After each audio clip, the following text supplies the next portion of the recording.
मारूफ American company Tesla और space x के बानी एलन मास्क ने हरियाणा को ऐलान करते हुए कहा 2024 में पहली बार इंसान ज़मीन से मार्स के लिए सफ़र करेंगे। लेकिन नासा और एलन मास्क इंसानों को इस हरे भरे सियारे को छोड़कर बंजर मार्स की ज़मीन पर क्यों बसाना चाहते हैं? क्योंकि ना ही वहाँ सांस लेने के लिए ऑक्सीजन है, ना ही खाने पीने का सामान, और ना ही वहाँ ज़मीन जैसा टेम्परेचर। मार्स पर दिन के वक्त शदीद गर्मी और रात के वक्त -100 सेल्सियस जितनी सर्दी पड़ती है। आखिर जब मार्स पर इंसानों के रहने के लिए कोई सहूलियात मौजूद नहीं है तो मार्स पर इंसानी बस्ती को आबाद कैसे किया जाएगा? तमाम मालूमात और रिसर्च हम आप लोगों तक पहुंचाएंगे, लेकिन इससे पहले अगर अभी तक आपने हमारे चैनल को सब्सक्राइब नहीं किया तो हमारे चैनल के सब्सक्राइबर लाजमी बने, ताकि इस तरह की इन्फॉर्मेटिव वीडियो आप तक पहुँचती रहें। नाजरीन, जब हमारी इस ज़मीन पर इंसानों के रहने के लिए तमाम तर सहूलियात मौजूद हैं तो फिर इंसानों को मार्स पर भेजने के लिए नासा और एलन मास्क इतनी मेहनत क्यों कर रहे हैं? इस सवाल को लेकर जब हमारे सियारे ज़मीन पर रिसर्च की गई तो साइंसदानों को तमाम तर रिपोर्ट्स नेगेटिव हासिल हुई। साइंसदानों ने इन रिपोर्ट्स के मुताबिक कहा है कि जब से इंसान ने पेट्रोल और गैस का इस्तेमाल शुरू किया है तब से ज़मीन का टेम्परेचर बढ़ता चला जा रहा है। साइंसदानों का कहना है कि ज़मीन का टेम्परेचर हर साल 0.16 डिग्री सेंटीग्रेड जितना बढ़ता जा रहा है, और एक वक्त ऐसा आएगा जब ज़मीन का टेम्परेचर इतना ज़्यादा हो जाएगा कि यहाँ पर किसी भी जानदार का रहना मुश्किल हो जाएगा। ज़मीन का टेम्परेचर बढ़ने के साथ साथ ग्लेशियर भी तेज़ी के साथ पिघल रहे हैं, जिसकी वजह से सैलाब और सुनामी का ख़तरा भी बढ़ता जा रहा है। लेकिन वजह सिर्फ ज़मीन का टेम्परेचर बढ़ना ही नहीं है, बल्कि ये पोल्यूशन हमारी ज़मीन की ओजोन लेयर को भी तबाह कर रही है। ओजोन लेयर जो हमें सूरज की अल्ट्रावायलेट शॉम से बचाती है वो भी धीरे धीरे ख़त्म होती जा रही है, जिसकी वजह से आँखों और कैंसर जैसी बीमारियाँ जन्म ले रही हैं। साइंसदानों को इस बात का तो यकीन हो गया है कि एक ना एक दिन हमारा ये खूबसूरत सियारा हमारा ही दुश्मन बन जाएगा, और यही वजह है कि हम इंसान अपने रहने के लिए दूसरा घर यानी दूसरा सियारा अभी से तलाश कर रहे हैं। लेकिन सवाल ये पैदा होता है कि सिर्फ मार्स पर ही क्यों? हमारे सोलर सिस्टम में और भी कई सियारे मौजूद हैं, लेकिन नासा और एलन मास्क सिर्फ मार्स पर ही क्यों इंसानों को आबाद करना चाहते हैं? हमारे इस सोलर सिस्टम में पड़ोसी सियारा वीनस है और दूसरा मार्स। वीनस जो ज़मीन के करीब है, लेकिन हम वहाँ नहीं जा सकते क्योंकि वहाँ वही सब कुछ है जिससे हम भाग रहे हैं, यानी गर्मी। जी हाँ, वीनस सूरज के करीब दूसरा सियारा है जहाँ पर गर्मी इतनी शदीद है जो कि लोहे को भी पिघला कर रख दे। दूसरी तरफ हमारा पड़ोसी सियारा मार्स है जो ज़मीन के बाद सूरज के गिर्द चक्कर काट रहा है। मार्स पर वीनस जैसी जहन्नम तो नहीं है, लेकिन यहाँ पर सर्दी ज़मीन पर मौजूद अंटार्कटिका के मुकाबले से भी ज़्यादा होती है। सिर्फ शदीद सर्दी ही नहीं है जो इंसानों के लिए मार्स पर मुश्किल पैदा करे, बल्कि वहाँ ऑक्सीजन भी मौजूद नहीं है और ना ही पानी, यानी इंसान के ज़िंदा रहने की असल चीज़ें भी मौजूद नहीं हैं।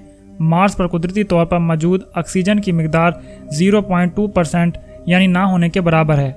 इन तमाम मुश्किलात का इल्म होने के बावजूद भी नासा और एलन मास्क के पास ऐसी कौन सी टेक्नोलॉजी और प्लान मौजूद है जो इन तमाम मुश्किलात के बावजूद भी इंसानों को मार्स पर ज़िंदा रख सकते हैं? एलन मास्क के मुताबिक 2024 में पहले मार्स पर एक छोटा ग्रुप जाएगा। इनके पास ज़िंदा रहने के लिए 2 साल का खाना पीना और दूसरी तमाम तर सहूलियात मौजूद होंगी। लेकिन इस मिशन से पहले, यानी इंसान को मार्स पर भेजने से पहले, मार्स पर एक प्रोटेक्टिव हाउस बनाना बहुत ही ज़रूरी है, क्योंकि मार्स पर मिट्टी के खौफनाक तूफान इंसान को अपने साथ उड़ा कर ले जा सकते हैं। लेकिन सवाल ये पैदा होता है, जब इंसान मार्स पर मौजूद ही नहीं होगा तो इंसान से पहले प्रोटेक्टिव हाउस कौन बनाएगा? तो इसका जवाब ये है कि मार्स पर मौजूद नासा और एलन मास्क के भेजे गए जदीद तरीन रोबोट्स इस प्रोटेक्टिव हाउस की तामीर करेंगे। इन आर्टिफिशियल रोबोट्स को इंसानों से पहले मार्स पर भेजा जाएगा। ये ख़ास किस्म के रोबोट्स होंगे। ये रोबोट्स इंसान के मुकाबले में काफ़ी ज़्यादा काम कर सकेंगे। कई महीनों तक ये काम यूं ही चलता रहेगा। इस काम को नासा की टीम ज़मीन से भी कंट्रोल कर सकेगी। इस काम के मुकम्मल होने के बाद अब शुरुआत होगी इंसानी तारीख की सबसे बड़ी अचीवमेंट की, जब इंसानों का एक ग्रुप मार्स पर जाने के लिए तैयार खड़ा होगा। जब इंसान मार्स पर पहली बार लैंड करेंगे, इनके साथ काफ़ी सारा सामान भी मौजूद होगा जो ज़मीन से मार्स पर अपने साथ लाएंगे।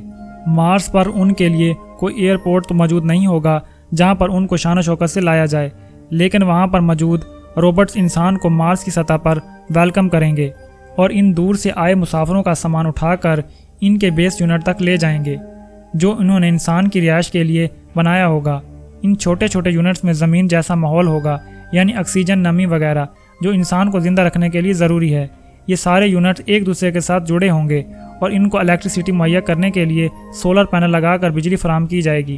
اب باری ہوگی مارس کی سطح پر گرین ہاؤس بنانے کی، تاکہ مارس پر سبزیاں اور کھانے پینے کی چیزیں اگائی جا سکیں۔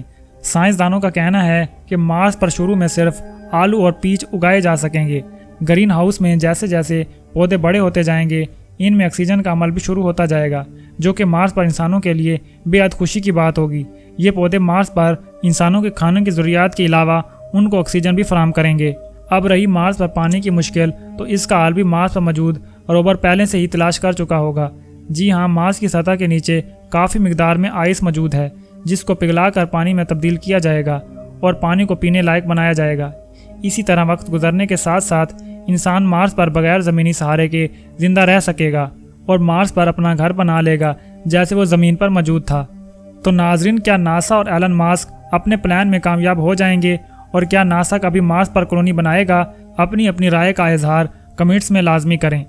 ناظرین، یہ تھا ہمارا آج کا موضوع۔ امید کرتے ہیں آپ کو اس ویڈیو سے کافی معلومات حاصل ہوئی ہوں گی۔